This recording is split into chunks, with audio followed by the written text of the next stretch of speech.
जंगल के बीचों बीच काल भैरवी की भयंकर मूर्ति के सामने आरती चल रही है। आरती की ऊंची ऊंची लपटों के साथ ढोल ताशे और मंजीरे की आवाज तेज होती जा रही है। गांव के सारे लोग इस आरती में मौजूद हैं। सबकी नजरें काल भैरवी की भयंकर मूर्ति पर टिकी हुई हैं और सबके हाथ आस्था और भक्ति में जुड़े हुए हैं कि अचानक ही आरती की लपटें और तेज हो गईं। काल भैरवी की मूर्ति की आंखें भी लाल हो गईं। काल भैरवी की आंखें देख पंडित डर के मारे कांपने लगा और अगले ही पल तेज आवाज के साथ पंडित के हाथ से थाली जमीन पर आ गिरी।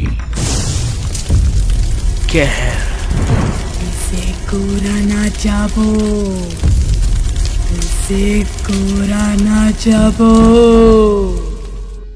कालीबाड़ी गान में हर 3 साल पर काल भैरवी की आरती होती है। माना जाता है कि अगर ये आरती ना हो तो गांव में भयंकर प्राकृतिक आपदाएं आती हैं। नियम के अनुसार गांव के हर एक शख्स को पूरी आरती में शामिल होना होता है और जब पूरी आरती नहीं करता फिर उसकी जिंदगी की सांस भी पूरी नहीं होती। सब लोग आरती में शामिल होकर अपनी श्रद्धा व्यक्त कर रहे थे। तभी एक लड़के का फोन बजा। क्या आज ही? ठीक है। इतना कहकर लड़के ने फोन काट दिया और अजीब सी मुस्कुराहट अपने चेहरे पर सजाए भीड़ से निकल अपने घर की ओर चल पड़ा। इधर लड़के के जाते ही काल भैरवी की आंखें पूरी तरह से लाल हो गईं और अगले ही पल आरती की आंख की लपटें तेज हो गईं, जिसे पंडित संभाल नहीं पाया और आरती की थाली जमीन पर गिरी। उसने चीखते हुए सबसे कहा, विनाश महाविनाश, अब इस गांव को नहीं बचा सकता कोई। काल भैरव ने हमारी आरती स्वीकार नहीं की। किसी पापी ने आरती में विघ्न डाला है। कौन है वो जिसे पूरे गांव की जिंदगी दांव पर लगा दी? कौन है जो काल का घास बनने को आतुर है? पंडित की बात सुन सभी गांव वाले डरकर एक दूसरे को देखने लगे थे कि अचानक ही सबकी सांसें एक पल को रुक गईं, क्योंकि काल भैरवी की आंखों से आग निकलने लगी थी, जिसे देख अगले ही पल सभी गांव वाले भागने लगे। भागो! काल भैरव अपने रोदार रूप में आ गई है। भागो, जल्दी भागो!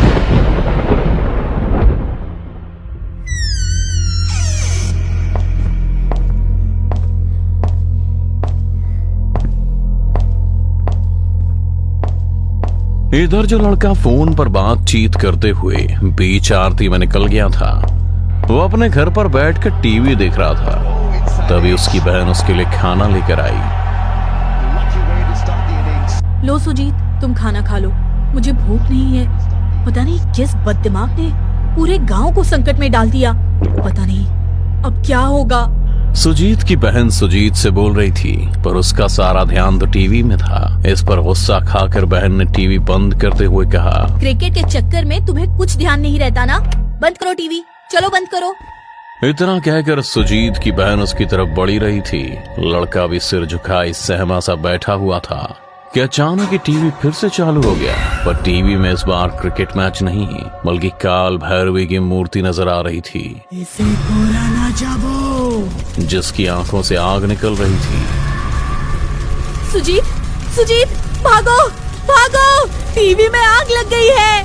बहन की बात सुनकर भी सुजीत अपनी जगह से हिला तक नहीं और टीवी से निकलती आग की लपटें धीरे धीरे सुजीत की तरफ ही बढ़ती जा रही थी। सुजीत की बहन ने सुजीत को बचाने के लिए जैसे ही उसे छुआ,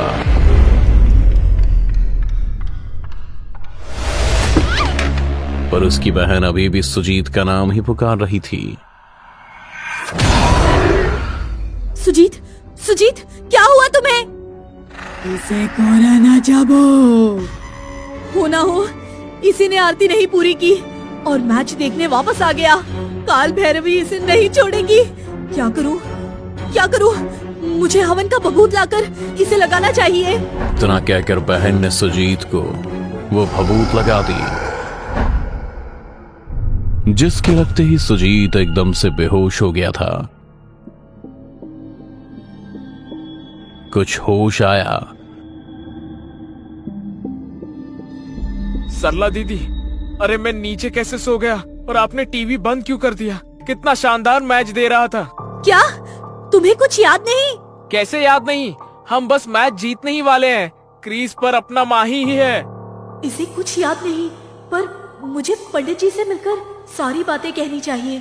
पर नहीं, गांव के नियम के अनुसार जो भी आरती पूरी नहीं करता उसे गांव छोड़कर जाना पड़ता है। किसी को कुछ ना बताने में ही भलाई है। और अब तो सुजीत भी ठीक है। अगली रात पूरे गांव में मौत की शांति पसरी हुई थी। सरला भी अपने कमरे में चैन से सो रही थी कि अचानक एक चीख से उसकी नींद खुल गई। उसे किसी अनहोनी का एहसास होने लगा था। इसी सोच के साथ जब वो सुजीत को देखने उसके कमरे में गई, पर उसने जो देखा उसे देख उसके बदन का रोम रोम डर के मारे कांप उठा था, क्योंकि सुजीत हाथ के बल चल रहा था और इसके पैरों पर 2 दिए चल रहे थे। बचाओ दीदी, मैं चल रहा हूँ दीदी, बचाओ दीदी, बहुत दर्द हो रहा है दीदी, बचाओ। सुजीत ने सरला को देखते ही कहा। सरला भी सुजीत की बात सुन उसके पैरों पर रखे दिए हटाने जाती है। उसने अभी दिए को छुआ ही था कि अगले ही पल सुजीत पहले की तरह अपने दोनों पैरों पर खड़ा हो गया, पर उसका चेहरा बहुत डरावना हो चुका था, जिसे देख सरला की आंखें भी नम हो गईं। सुजीत सरला से कुछ बोल नहीं जा रहा था कि जैसे ही उसने अपना मुंह खोला, इसे कोरा ना जाबो, इसे कोरा ना जाबो। ये कहते हुए सुजीत का आधा हिस्सा एक औरत का हो गया था, जिसके हाथ लगातार बड़े होते जा रहे थे। सरला भी उन हाथों से बचते हुए इधर उधर भाग रही थी, पर उसकी ये कोशिश नाकामयाब रही। बचाओ मुझे बचाओ कोई। इसे कोरा ना जाबो, इसे कोरा ना जाबो। सरला की चीख सुन पंडित उसके घर आ गया था। अरे ये तो काल भैरव की आवाज है। इसे कोरोना चाबो, मतलब इसे कोई नहीं बचा सकता। ए भगवान, अब इसके बाद पूरा गांव संकट में होगा। मुझे कुछ करना ही होगा। भभूत लगाते ही सुजीत फिर से बेहोश होकर जमीन पर गिर पड़ा। सरला भी अब आजाद हो गई थी। काली के काल को आमंत्रण दिया है तुम लोगों ने। अब बस अंधेरा होगा, हर तरफ अंधेरा होगा, कोई नहीं बचेगा, कोई नहीं। पंडित जी, कोई तो उपाय होगा मेरे भाई को, मेरे गांव को बचाने का। पंडित जी। हाँ है, पर बहुत ही मुश्किल। सुजीत को माँ काली की प्रतिमा के चारों ओर घूमकर कई महीनों तक आरती करनी होगी। चाहे कड़कड़ाती धूप हो या तूफान, परिक्रमा रुकनी नहीं चाहिए। तभी काल भैरव प्रसन्न होगी।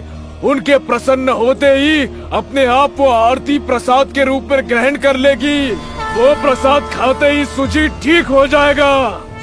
पंडित सरला को सारी बात बता ही रहा था कि तब तक सुजीत को भी होश आ चुका था।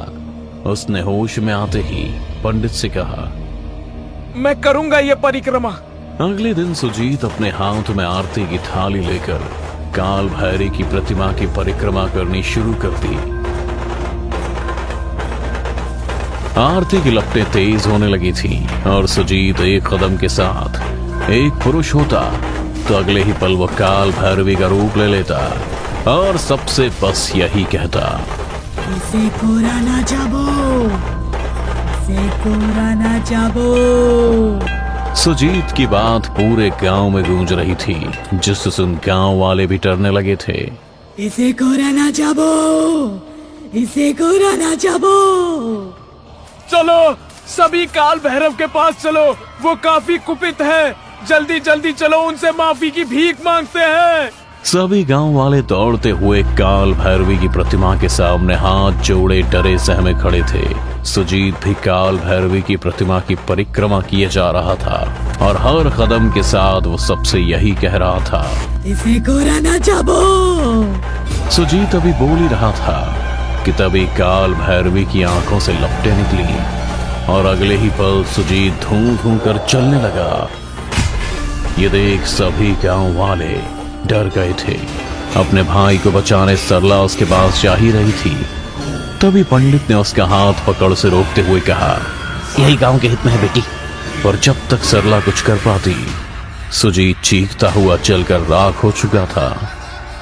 सभी गांव वाले ने उसे एक बलि समझ अपने मन को समझा लिया, लेकिन एक बहन से उसका भाई हमेशा हमेशा के लिए दूर जा चुका था।